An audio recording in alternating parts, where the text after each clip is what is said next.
Welcome everyone. Welcome to Kishwar's Picks NFL WildCard Edition. First of all, Happy New Year to all. Hope everyone had a great New Year's Eve and New Year's Day. Bumming it out with a bunch of college football bowl games. Didn't get to watch a whole lot of it. Didn't get to scout for the Jets next year, but did catch some of it, and especially the Penn State game yesterday.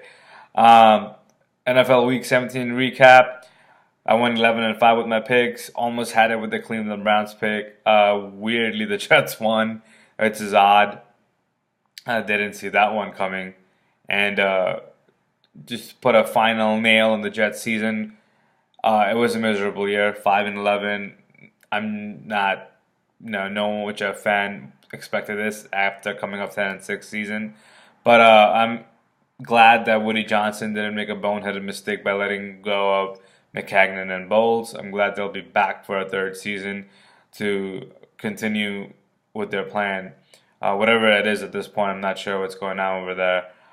They did fire 5 coaches today, and our offensive coordinator Chan Gailey called his retirement. So we don't know what's going to be in store for next year, but they started 2017 off with a win. So hope to take this momentum into next season. And we'll see how they do in the draft and OTAs, free agency signings. We'll see. Now, 5-11, not gonna cut it, but they're close next year, right?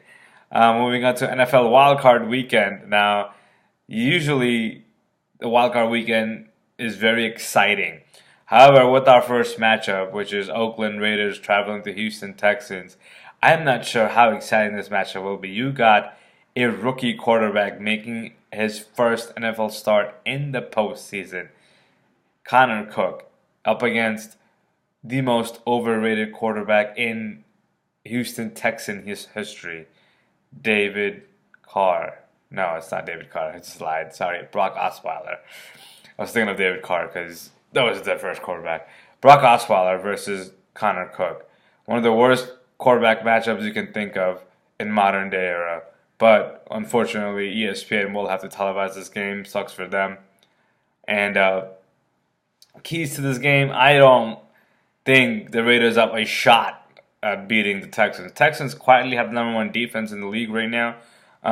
Even without J.J. Watt, they're actually doing pretty good. Jadeveon Clowney finally showed up this season, which is why he was the #1 overall pick a couple of years ago. DeAndre Hopkins has been all right only when he gets the ball, which is not all the time. Lamar Miller has been pretty steady for them. On the Raiders side, their defense is not as good as they would want it to be. Khalil Mack is pretty good, but around him is not much to work with.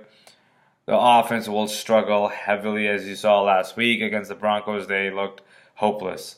Unfortunately, I'm gonna pick the Texans to win at home. Of course, as an NFL fan, I want an entertaining game, but I don't think we'll get that just because the quarterback matchup is so poor. Next game will be Saturday night. Detroit Lions will be traveling to Seattle to take on the Seahawks. Matthew Stafford's second start in the postseason. He did have a very good year, so I would expect him to show up in Seattle and actually make a game out of it. Seattle isn't as good as they once used to be. Maybe the Lions can cause an upset here, but I don't see it happening. Seattle at home is very hard to beat, especially in the playoffs. Russell Wilson is having a pretty good season. The Seahawks secondary isn't what Legion of Doom used to be, but they're still very formidable to stop a Detroit Lions offense. Golden Tate, Marvin Jones will have their hands full against that secondary. Without Earl Thomas, the Seahawks secondary has been struggling, but I think in a very close contest, Seahawks will pull this one out of Detroit. Detroit had a great season. No one thought they would come this far without Calvin Megatron Johnson, but here they are. But unfortunately, the road stops for them here on Saturday at the wildcard game. Moving on to the Sunday's games, and the first game is the Miami Dolphins traveling to Pittsburgh Steelers in a 1 o'clock game on CBS. Matt Moore will probably be starting. Not sure if Tannehill will be even the backup that day. It probably will be a blowout. Not because I'm I strongly dislike Dolphins, not because of that. I just think Pittsburgh offense, especially after last week being all healthy and rested, will be able to light up that Dolphins defense. Antonio Brown, Le'Veon Bell, Ben Roethlisberger, they will have a field day against that secondary. Dolphins offense, yeah, Jai can try to keep them in the game, but Pittsburgh Steelers defense quietly has had a very good stretch in the last 6 games. So I expect them to show up and take care of business at Heinz Field.